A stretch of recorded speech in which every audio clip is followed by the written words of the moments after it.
You know that you're tuned in to the most comprehensive bulletin in the country. My name is Wilson Uhuru. And I'm Nancy Kachungera. Glad you could join us this evening. William Silla is our sign language interpreter.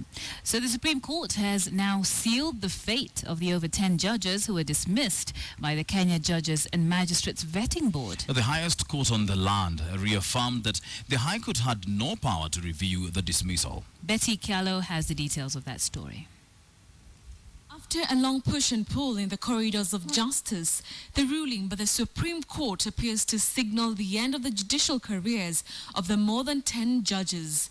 The Supreme Court judges now allowing the Judges and Magistrates Vetting Board and the Judicial Service Commission to go ahead and de-gazette the judges who had failed the vetting. This ruling was made after a long battle in which the embattled judges challenged the ruling. However, in its ruling, the Supreme Court judges, led by Chief Justice Dr. William Mutunga, said the High Court did not have jurisdiction to review their dismissal. The orders of 30th October 2010 stopping the de-gazettement of judges or magistrates found unsuitable to continue service are hereby discharged. The dismissed judges include former appellate judges Riaga Omolo, Samuel Bosire, Joseph Nyamu, and Emmanuel Okubasu. Others are former High Court judges Jean Gasheshe, Mary Angawa, Murugi Mugo, Joyce Kaminwa, Grace Nzioka, Leonard Njagi, and Muga Apondi. In the ruling, the Supreme Court lifted an order that had stopped the de-gazetting of the sacked judges, ruling that the Constitution was clear that the vetting board's work will not be subject to any supervision from any court. The Supreme Court judges have since given the lower courts 15 days to conclude the cases pending before them involving the dismissed judges in accordance with the Supreme Court ruling. Betty Kyalo, KTN. Now, the blanket ban on the 14-seater matatus has been lifted. Yes, President Uhuru Kenyatta lifted the ban on the licensing of the matatus, especially for rural areas and long-distance travel. And as Rita Tinino now reports, the president also allowed the operators to use graffiti and artwork on their PSVs.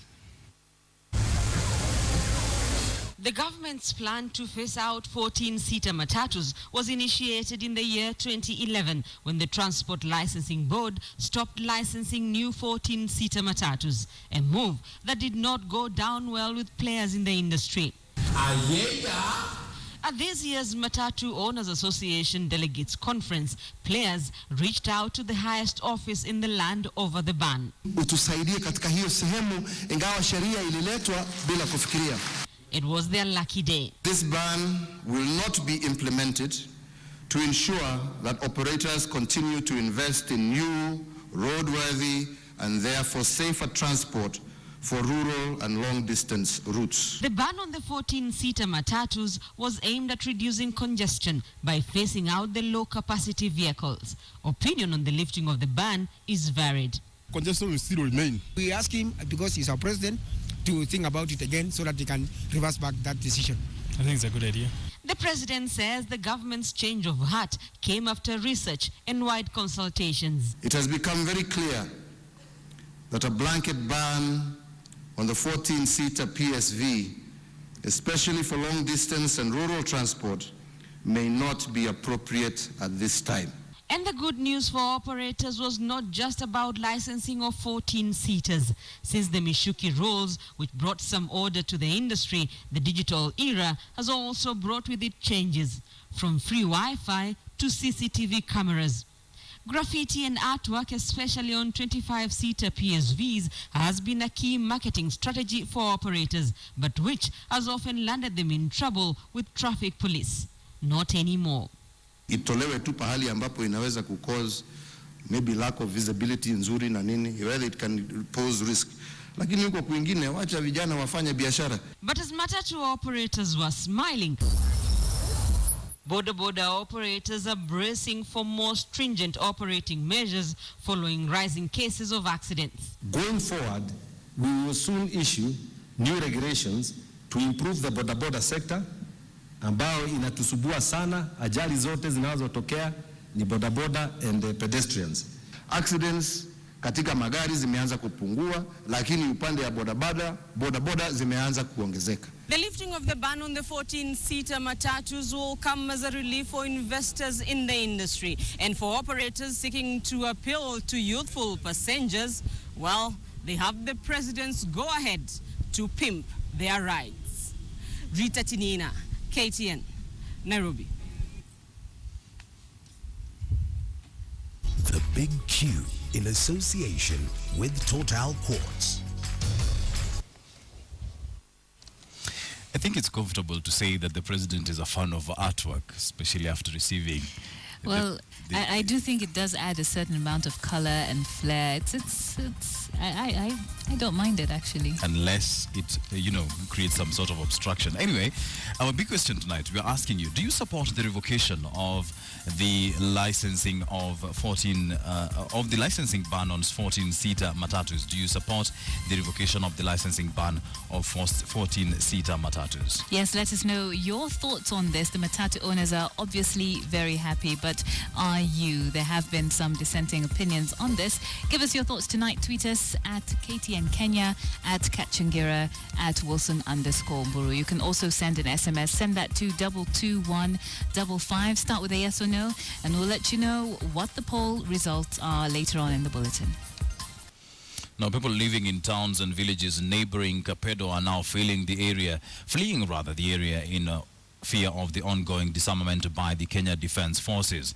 The residents have expressed concerns over the sporadic detonation of explosives. KTN's Ian Wafula now reports.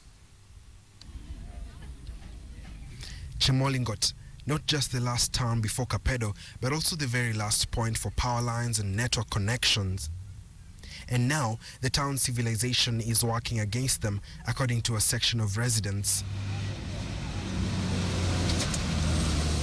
With the ongoing KDF operation to recover firearms in Kapedo and its environs, the residents here fear they'll be victimized following claims that they're supplying bandits with food and other necessities, prompting a number of them to flee the town to avoid a raid. Tumeshangaa sana upande huu wa jeshi wanatuhamia vibaya. So, tungependa hivi bwana hao askari waende penye wakora bwana wako. Isitusumbue. Hata jana tulilala msituni, kila siku tunalala msituni. Hata shule kwenda ni shida. Wameanza tu kutupia mabomu ovyo. Sasa tunaomba serikali itusaidie kulingana na watoto, wengine wako na familia, wengine wako na nini, watu wanalala kwa msituni. It may seem like a simple aim from a simple toy gun just for a simple game. But even as these children continue to play here innocently on the streets of Kapedo town, their games are significant to recent activities in the region. Banditry continues to rock most parts of North Rift, Kenya. And in fact, for instance, if you have a look at this police vehicle right behind me, which was the second one to be attacked in the area, and have a look at the bullet holes, you'll realize that those who attacked this van were well skilled. Its occupants, 5 of them, among them 3 GSU officers and 2 civilians, one of them a teacher, were killed at this very spot. Another 40 kilometers away lies the scene of the third ambush, the height of the recent bandit ambushes that led to the killing of 21 administration police officers and 3 civilians. Pictures of the scene emerging for the first time, clearly bringing to perspective that the men on board these 2 lorries were in a vulnerable position. The attackers, having vantage points from the surrounding hills and bushes, leaving nothing untouched, they rained ammunition down on the officers and grabbed their guns. As the disarmament ordered by the president continues, another firearm was recovered. Herders found it placed on rocks along a pathway. This brings the total number of those recovered to 7. Unajua hawa jamaa wanakuja kutupa msituni, alafu watu wanakuja kuitwa, wakuja wakote tu. So wase wamepata hiyo na wamerudisha. Na zingine bado sijapatikana. But in Nairobi, a section of the legislators demanded that the KDF be withdrawn from the area. When they go into an area, they decimate it. Because they don't have any other training. The police training is to investigate crime and apprehend criminals. So what is the army doing there? Is it to brutalize? Is it to threaten? What are they doing there? Meanwhile, flags flew half-mast in honor of the slain officers on the orders of the Inspector General of Police, David Kimayo. On Thursday, a mass will be held in honor of the same. Ian Wafula, KTN, Baringo County. Next tonight, a tussle rages in ODM over the position of Executive Director. Just moments after the party's Director of Political Affairs, Wafula Buke, declared himself acting Executive Director, Party Secretary General, Professor Anyang Nyong'o, contradicted him. But as Sam Ogina reports, the tussle is degenerating into a regional power struggle within ODM. Confusion lingers within the Orange Party on the fate of the party's executive director position, as such a protracted battle is shaping up on filling up of the position. ODM Political Affairs Director and former political detainee Wafula Buke proclaimed himself as Margaret Langat's replacement using an official ODM podium within ODM grounds. I just wanted to notify the membership that there is no vacuum, since I have been asked by my fellow directors to serve in acting capacity as the executive director acting. To throw a spanner in the works, the party's Secretary General has wrapped his directors for the coup and the takeover of the executive director position. Nyong'o in a statement says Margaret remains the executive director as he awaits to appear before a disciplinary committee, and that Buke's self-proclamation has no bearing on the decision made by the party and will attract sanctions. As acting executive director, there'll be no moles. We shall develop a list of those we know are not serving our cause. Then, in collaboration with the disciplinary committee, proceed and get them where they belong. Chama ni kabila zote na Waluya ndio wengi katika chama. Na tumesupport Raila for 2 terms. Kwa hivyo yeye kama Mluya anastahili kuwa kwenye hiyo kiti. Na sisi tunasema kama Waluya 2017 tutabaki Raila. Kwa hivyo hii kiti ndogo tu ya ED na Buke kuwa director ni mbaya. But as Nyong'o dismissed the takeover, a raging regional battle is going on within ODM. The Western region is demanding to fill the executive director's position, claiming its support for the party leader Raila Odinga is not commensurate with the rewards the region is receiving. Na mimi kama mwenyekiti wa chama katika Nairobi County ninaunga mkono yeye achukue acting, kwa sababu ule tunasema ama tunamzungumzia hayuko. Wewe umemwona hayuko. Kwa hivyo hii chama ni kubwa na chama kabila zote na Waluya wako ndani ya chama. Na tena nataka kurudia naongea kama Mluya. Tunaelewana vizuri? Na na support yeye kwa acting ED. Na wakileta mchezo na hii kiti ya Buke, then tutafikiria mara nyingine. ODM has vowed a radical cleanup of the party to weed out perceived party rebels. But in its undertaking, the fault lines and the rift suppressed within the party are rising to the fore. Buke's demeanor in staging the coup to take over Margaret's executive director position within ODM premises begs the question, was it done without the party leadership's knowledge? The best answer would come from him. You'll be surprised. Just call him. Sam Ogina, KTN. From that drama in ODM to police issues, and police are investigating the killing of Muslim cleric Sheikh Salim Bakari Mwarangi, shot last night on his way to Bilal Mosque in Mombasa. According to eyewitnesses, the cleric was shot by 2 men on a motorbike and died moments after arriving at the hospital where he'd been rushed. Outside the home of Sheikh Salim Bakari Mraja, scores of people have gathered to receive his body before he is buried. Sheikh Salim died Tuesday evening after he was shot as he was leaving his house for the Bilal Mosque, where he served as a cleric for 5 years. According to those who witnessed the shooting, the cleric was shot 3 times and died while receiving treatment in hospital. Pikipiki ilikuwa na watu wawili na watu wawili wale wamejifunika hawaonekani vichwa na ilikuwa haina plate number. Wamempiga risasi 3, 2 za tumbo, 1 imempiga kwa mkono. Yule wa nyuma ndo alikuwa ameshika hiyo bunduki na anamotesha ustadhi, akampiga zingine 2, ustadhi akaanguka, then pikipiki ikaenda zake.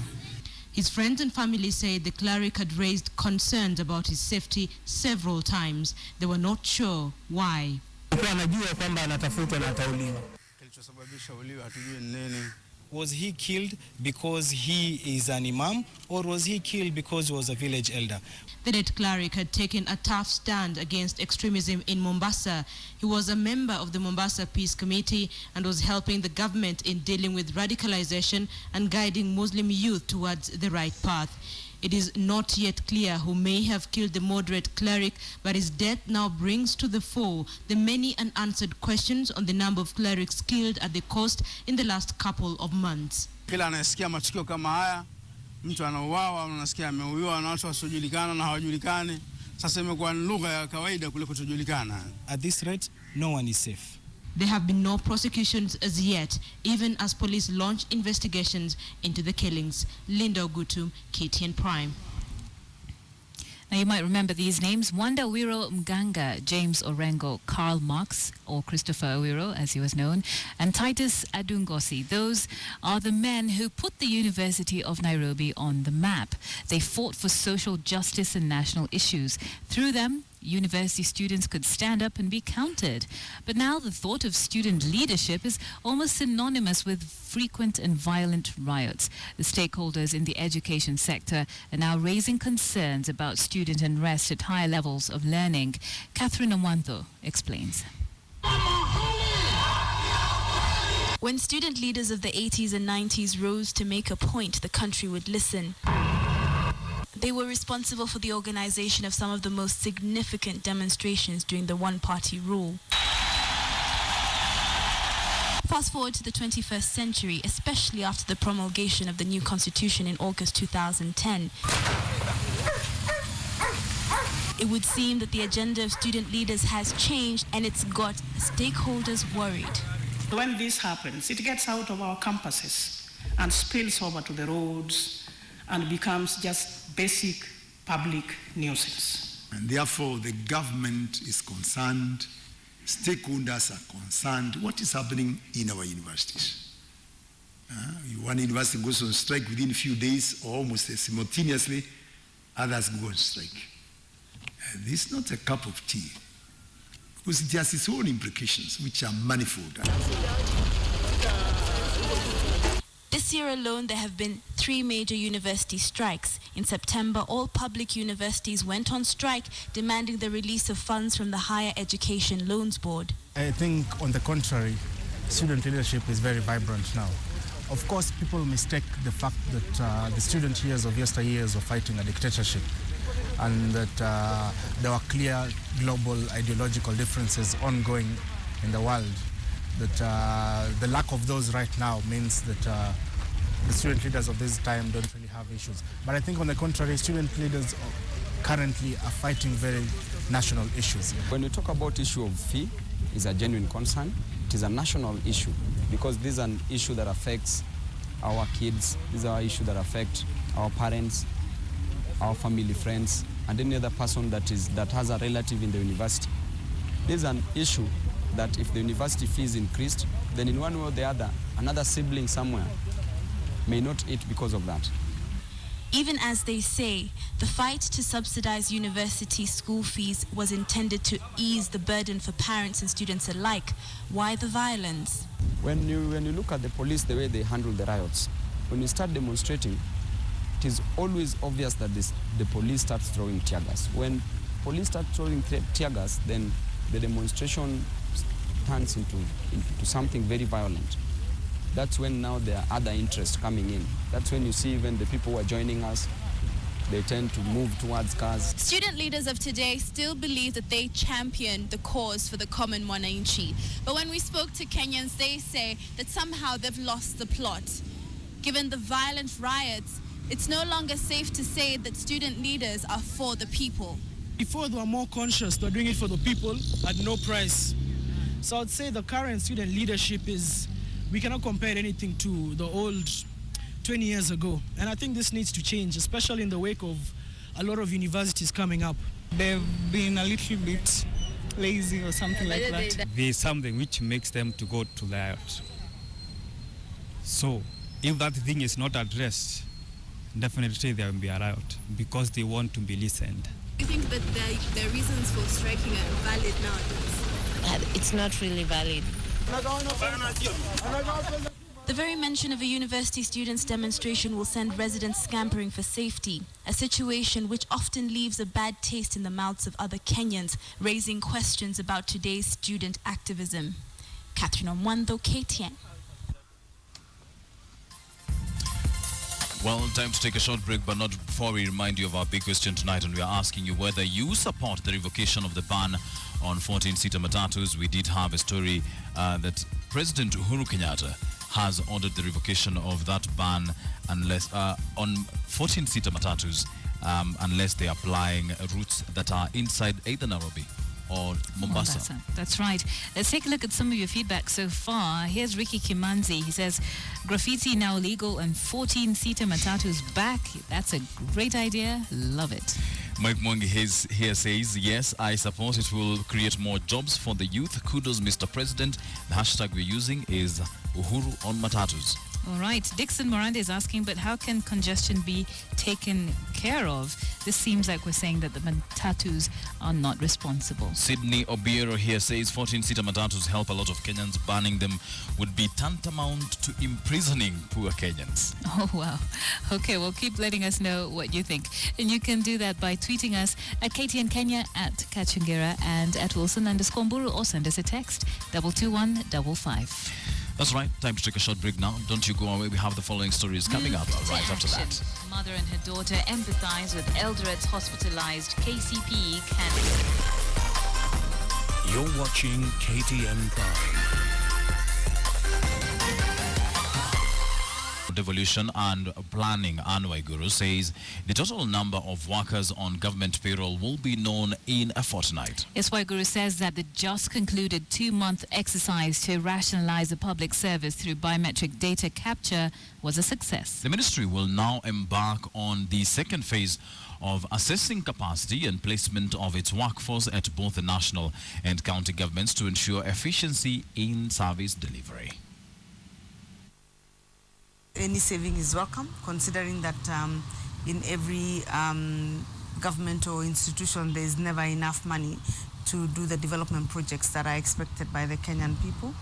And so we will welcome the savings. So that's what we would do. That's the first thing. The second thing is then look at the capacities and where they are placed and see if we can enhance that to ensure that people are properly placed as much as possible. It cannot be an ideal situation, but we'll do the best that we can. And then from there, then start having a conversation about, for example, we had requested the county governments to stop recruiting until this process is finished, because they may be recruiting a resource that is not being used within the national government. And so it might be easier for us to give that resource to the county governments as opposed to them going to the market to recruit and then expanding the wage. Now, it was only yesterday that we introduced you to KCPE candidates Joshua Kipngeno Chirchir and Dennis Kipngeno, who were sitting their examinations in hospital. And today, a mother and her daughter dive into action. Dorcas Wangira tells us more. Nataka Mungu atanisaidia nifanye bidii kabisa. I wish all candidates of Bulletin primary school success. When Dennis Kipngeno and Joshua Chirchir told their story, they probably didn't know the seeds they were sowing in a mother and her daughter's hearts. We all cried in the house. So when we cried and we asked ourselves, how are we going to help these two boys? What really moved me most is that faith. They have a faith. For the four, there is a shared experience. In April 2007, Naomi Misoi, newly employed as a driver and barely 29, was diagnosed with cancer. What started out as back pain and weakness resulted in proof through tests that she had a tumor. What would follow was 7 months of chemotherapy and its side effects. She lost her hair. Her complexion turned to pitch black. Nilikuwa naona kwa nini najitesa kuweka wig. Then nikaamua kutoa. Then hiyo siku nilitoa hiyo kitu, but wakati nilikuwa Isili, watu walinicheka sana huko. but hawakujua ni nini naenda through. In March 2009, Naomi was declared cancer-free. Her treatment was successful, and that is her wish for Dennis, who bravely fights leukemia at 13. Naomi changed her job from driver to clerk at NSSF. Then the back pain returned. Naomi learned that there was a problem with her disc. Steroids yenye moja ile walikuwa amenidungia from the spine. But it reacted, nikakuja nikafura huku uso na nikaanza kufura kabisa mwili mzima. And then nikashindwa hata kutembea. One time she told us she would want to die, but we told her she cannot die. Her friends, family and neighbors were her rock. Her treatment was expensive, with her medical cover exhausted. Aharambe raised just a third of what she would need for her treatment and travel costs for her and Leonida to India. Naomi says she is grateful for the support she received, especially from her neighbor Farouk Kibet. In India, she was treated for osteoporosis as well, and this is the very country Joshua needs to go for a new kidney transplant. Who can spell for me the word car? 18-year-old Leonida shares her mother's wish. She loves to teach children. Here at Nairobi's Nyayo Estate in Embakasi, she devotes her time to them, a passion she shares with her friends. I have a group of friends. We are in an organization called Born to Serve. So if we would have that support to just be provided for transport and maybe accommodation while teaching those kids, who would go out of our way. Had I known about his situation earlier on, I would have volunteered. Mother and child, with their neighbors, put together what they have to help Dennis and Joshua, 12,000 shillings. They hope that more will come. There's something inspiring about the heart of children, their hopes and dreams. But for those in painful circumstances as Joshua and Daniel, they have moved Leonida and Naomi to want to help them. This goes just to show how much we care for each other as a community. Dorcas Wangira, KTN, Nairobi.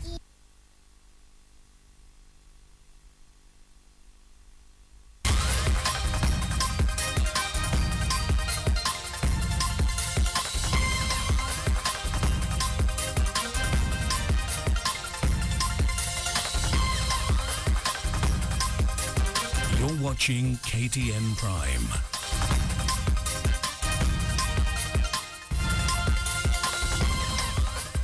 My name is Joy Doreen Bira, and you'll no longer have to carry cash to pay for your matatu fare, and this follows the launch of the cashless payment system by President Uhuru Kenyatta.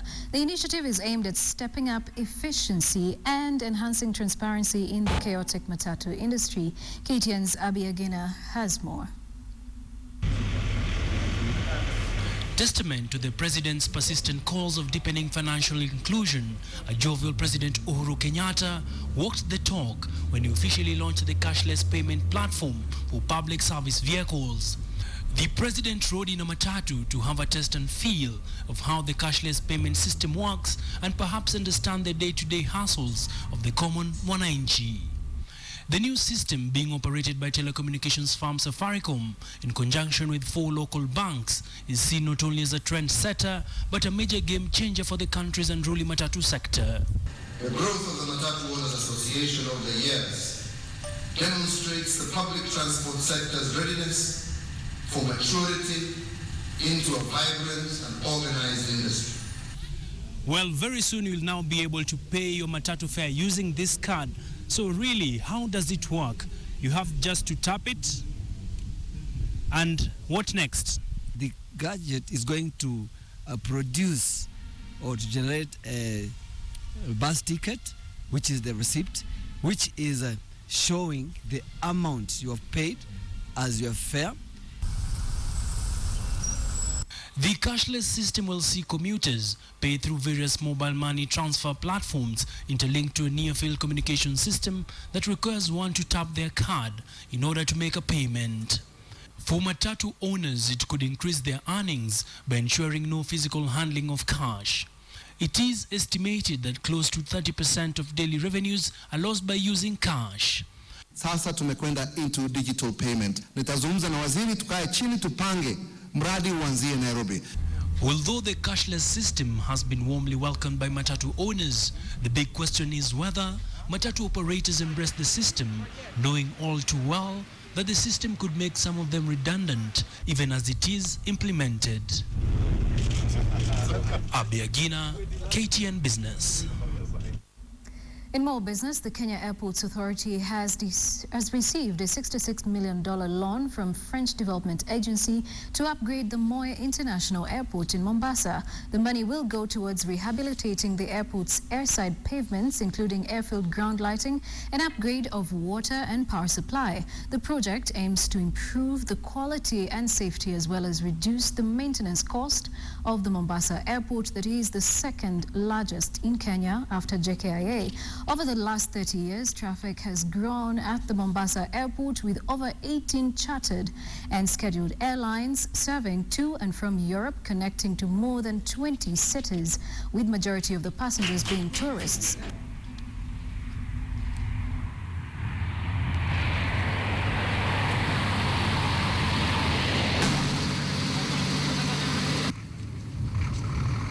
It is a non-sovereign loan in co-financing with the World Bank to support the rehabilitation of the Mombasa Airport, the airside pavement, including the airfield ground lightning, and upgrading the power and water supply. While running one loan, we are now signing a new one, and those loans are all from our balance sheet without any government guarantee. That means they have confidence that this business is going to go far. Now, are you thinking of starting a business with your sibling? Well, you might first need to come up with a structure of how that business will be transferred to the next generation. A new study by PricewaterhouseCoopers indicates that most private and family-owned businesses in Kenya lack proper succession plans and conflict management mechanisms to guarantee longevity. Here now is Charles Gitonga explaining why. Family-owned businesses are growing to become key drivers of Kenya's economy. So significant they are that they provide massive job opportunities while their products and services continue to transform lives of many. As such, they cannot be ignored. We're talking about also very large businesses that are top-tier taxpayers in this country, and some of them we've seen them being recognized in public in terms of their tax contribution to the national kitty. However, the scenes of a brother rising against another have become popular, especially when the founder of the business dies, and in many cases, such kind of battles have found their way into the courtrooms. The survey by PricewaterhouseCoopers involved 62 companies in Kenya with a turnover of at least 400 million shillings and found out that a majority of these businesses lack succession structures. The few of them that have such have only limited their plans to senior roles in the company. What the lack of succession plans or conflict resolution mechanism means is that they've probably not then paid sufficient attention to professionalizing the business. Perhaps the time is there for the family to, in a way, also make way for professional managers, independent non-executive directors, and bring them into the business so that they can add value. If family members therefore make way for professionals into their business, experts say this will enable them meet their growth targets.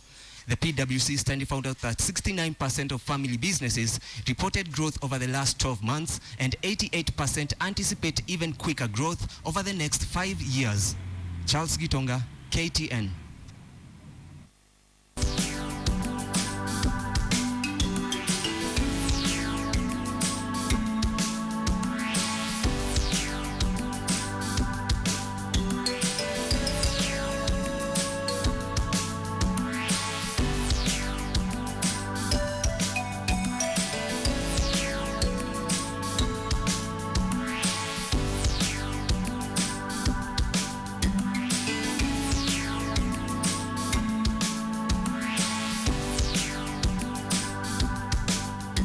And that's all we had time for. For more business, do log on to our website, standardmedia.co.ke, and you'll find more of our business stories. I'm Joy Doreen Bira. Good night.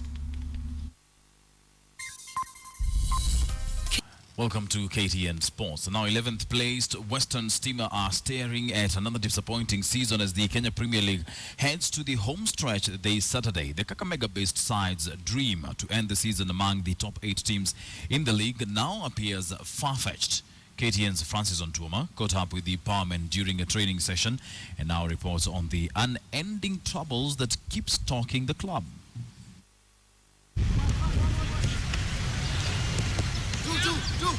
Electricity Man Western Stima is a club whose other name is inconsistency. They have been switched off severally, and this season, things do not appear any different either.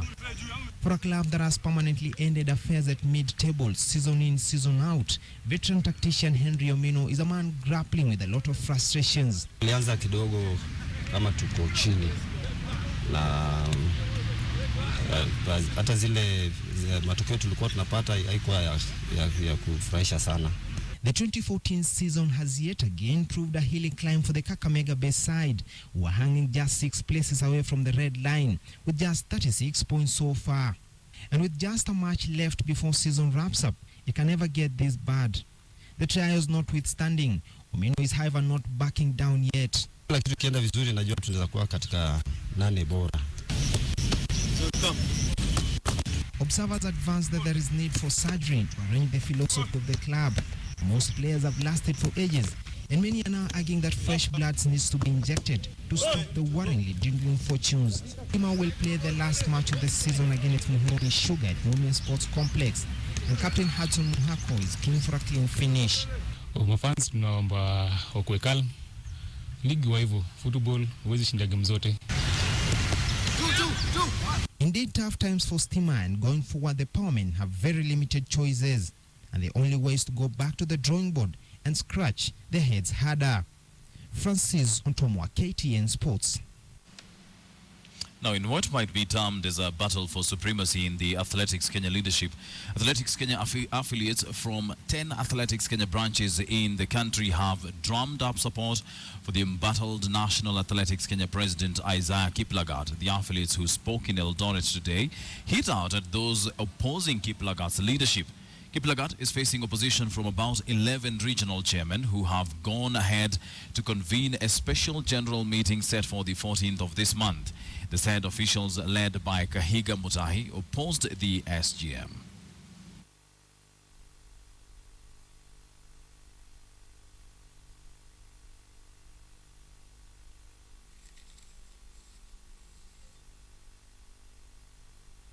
We will not allow, and we do not support the special general meeting being called unconstitutionally, that is being called by the other group. Only the president and his executive committee can call a special general meeting. The rest are strangers.